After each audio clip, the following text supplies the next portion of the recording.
कविश्वर निर्वाचन मंडल भारतीय जनता पार्टी तरफ कोदलाठार सक्रिय सदस्य बैठक अनुष्ठित होता। यह बैठकर मूल लक्ष्य थिला संगठन केमती मजबूत करवा ता सहित केंद्र सरकार एवं राज्य सरकार जो योजना अच्छी आम केमिति गाँ गाँव में पहुँचेबा प्रत्येक हिताधारी को केमिति योजना जोड़वा जहाद्वारा कि आमर गरीब माटा गरीब भूणीटा गरीब बापाटा गरीब भाईटा केमी तार न्याय पाई परिबो एवं योजना जोड़ी तार आनुषंगिक काम को केमती संपादन करिबो से उद्देश्य नहीं आज बैठक अनुष्ठित कराइतिला। बैठक में पाखापाखि शताधिक सक्रिय कार्यकर्ता जोग देइतिले एवं भारतीय जनता पार्टी ओडिशा रे सरकार कला परे प्रत्येक भूणीर मुहरे हस देवाई सुभद्रा योजना कराइतिला एवं पाखापाखि 80% महिला पाइछंती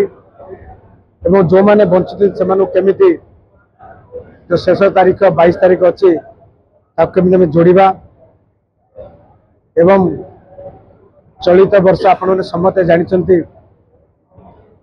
अदिनिया वर्षा होता तथापि आमे चषा भाईर मुहरे हस देवाई समस्त चषा भाईर धान को ओडिशा सरकार किनिथिले एवं 3100 टंका जहाँकि 48 घंटा भितर तांकर अकाउंट को क्रेडिट होता। विपरीत परिस्थिति में जो अदिनिया वर्षा क्षयक्षति होता क्षयक्षति सरकार क्षतिपूरण देते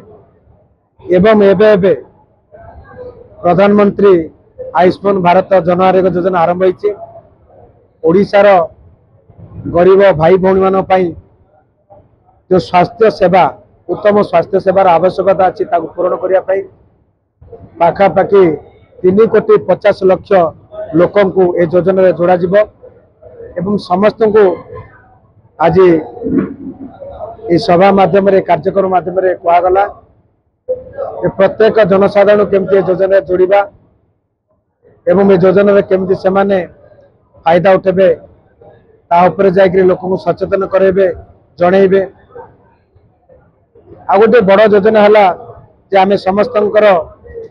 विचार अच्छी आशा अच्छी आकांक्षा अच्छी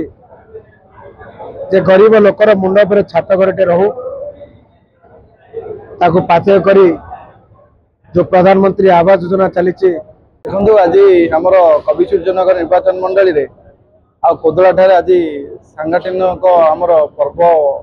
माध्यम रे कार्यकर्ता माने आमर माननीय विधायक प्रताप चंद्र नायक आम जिला सभापति विजय भाई आउ आमर सबु जनप्रतिनिधि आउ कार्य संगठन आगदाड़ी लोक मैंने आसीथिले आउ ता सहित आमर देवतुल्य कार्यकर्ता माने मध्य आज आसीथिले। आज जो आमर कविसूर्यनगर निर्वाचन मंडल ऑल ओडिशा रे जहाँ भी गवर्नमेंट तरफ आमे आम जो सुविधा पाउचंदी से सुविधा माने सुभद्रा हो कि धान मंडी जो क्षयक्षति है ता पैसा हो आउ 3100 टंका जो दिखाई से सब डिस्कसन कराला आ सबुजा आम जो करिचु आउ आम कार्यकर्ता माने जो टाइप रो कार असुविधा होती कौन से ये सल्व कर आम धन्यवाद देलु आउ आगु किमती पार्टी बढ़िबो आउ लोक मान सांगे किंदी रहिबे आ लोक मान पाख किंदी सेवा करिए से उपरे आज गुरु मंत्र देले आम प्रताप भाई आ आम जिला सभापति से सारे आगु को आमे से कार्य करी। भारत वर्ष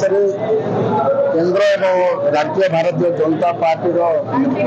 निर्देश आज प्रत्येक निर्वाचन मंडल में 17 सदस्य मान सम्मेलन अनुष्ठित यार मुख्य उद्देश्य है जो मैंने सक्रिय सदस्य दायित्व से कर्तव्य से भूमिका आलोचना पर्यालोचना कर।